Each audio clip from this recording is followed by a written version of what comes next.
Hello दोस्तों, मई का महीना है और भीषण गर्मी पड़ी है। आज हम ट्रैवल कर रहे हैं पुणे से मेरे घर नागपुर के लिए वाया समृद्धि महामार्ग। हमने हमारी जर्नी की स्टार्ट सुबह 6 बजे के करीब पुणे के विमान नगर से की और पुणे अहमदनगर रोड का इस्तेमाल करते हुए हम चल पड़े औरंगाबाद की तरफ। इतने सुबह निकलने पे पुणे शहर की एक अलग ही सुंदरता हमें नजर आती है और पुणे अहमदनगर हाईवे हमें एक अलग ही मनमोहक कुदरत के नज़ारे पेश करती है। दोनों तरफ गन्ने के लहराते हुए खेत, पहाड़ों की ऊंची चोटियां और प्रातःकाल की ठंडी हवाओं ने हमारा सफर की उत्सुकता और बढ़ा दी। नगर क्रॉस करने के बाद हमने आधे से 1 घंटे का ब्रेक लिया और ब्रेकफास्ट और थोड़े रिफ्रेशमेंट्स कैरी करने के लिए, और उसके बाद फिर से हम आगे चल पड़े समृद्धि महामार्ग की तरफ। यहाँ पे वलुज MIDC क्रॉस करने के साथ ही हम लोग पहुँच जाते हैं इस्माइलपुर के रास्ते के ऊपर, और जहाँ से हमारी शुरुआत हो जाती है हमारे समृद्धि महामार्ग। बेसिकली इसको आप लोग औरंगाबाद का एंट्री पॉइंट भी बोल सकते हो, या अगर कोई मुंबई से आ रहा है, अगर उसको औरंगाबाद के लिए एग्जिट लेना है तो ये वही पॉइंट है।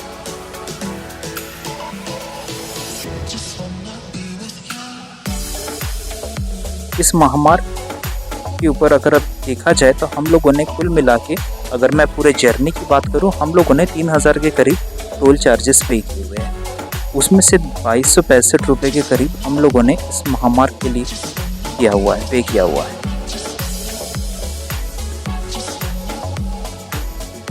इस एक्सप्रेसवे का पूरा नाम स्वर्गीय बाला साहेब ठाकरे के आदर में रखा गया है और इसलिए ऑफिशियली इसे हिंदू हृदय सम्राट बाला साहेब ठाकरे महाराष्ट्र समृद्धि महामार्ग बोला जाता है।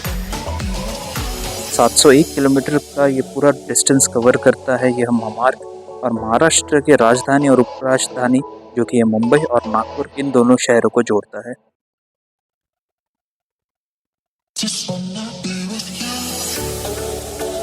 और इस महामार्ग की शुरुआत नागपुर के जामठा स्टेडियम के पास में नामक एक गांव है, शिव मडगा नामक एक गांव, वहां से होती है और ठाणे जिले के माने गांव में जाके समाप्त होती है।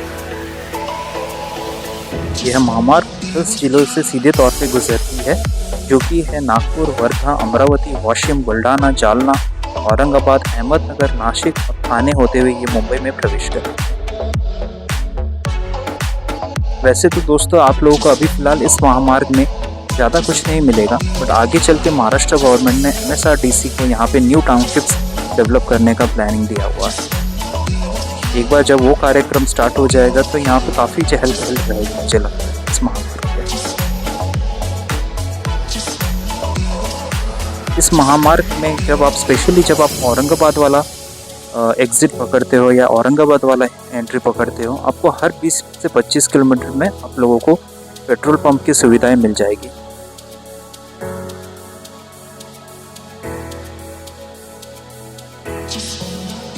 हम लोगों ने करीब 2 से 3 घंटे का ड्राइव करने के बाद में हम लोगों ने बुल्ढाना एग्जिट क्रॉस करने के बाद में इंडियन ऑयल का पेट्रोल पंप पड़ता है, वहाँ पे हम लोग पेट्रोल रिफिलिंग ब्रेक के लिए रुके और वहाँ से हम लोगों ने और थोड़े बहुत रिफ्रेशमेंट्स वगैरह कैरी कर लिए।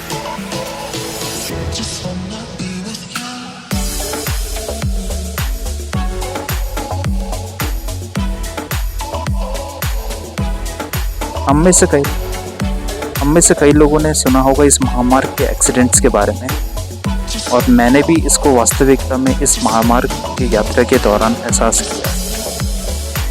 अब इसके क्या कारण हैं, इसके लिए मैं अपना एक नेक्स्ट व्लॉग बनाने वाला हूँ, जहाँ पे मैं डिटेल में यहाँ पे क्यों एक्सीडेंट्स हो रहे हैं इतने ज़्यादा, इसके बारे में बात करने वाला हूँ। इस महामार्ग में आपको थोड़ी दूर पे एनिमल कॉरिडोर्स भी दिखने मिलेंगे, तो जानवरों की क्रॉसिंग के लिए भी स्पेशली तौर पे रास्ते बनाए गए हैं इस महामार्ग पे।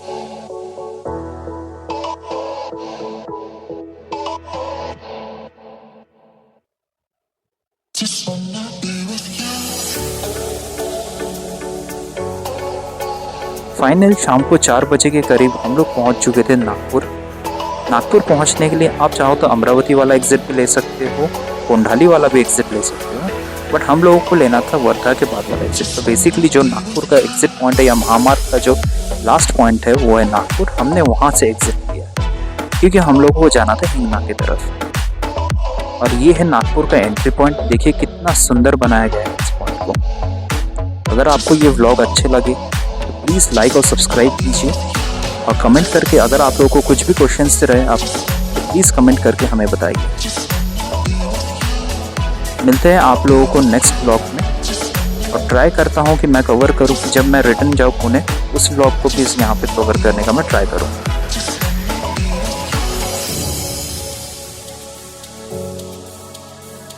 तो हमारी जर्नी होती है यहाँ पे समाप्त। मिलते हैं आप सबके साथ में नेक्स्ट व्लॉग में। तब तक के लिए सबको शब्बा खैर, टाटा, सयोनारा, गुड बाय।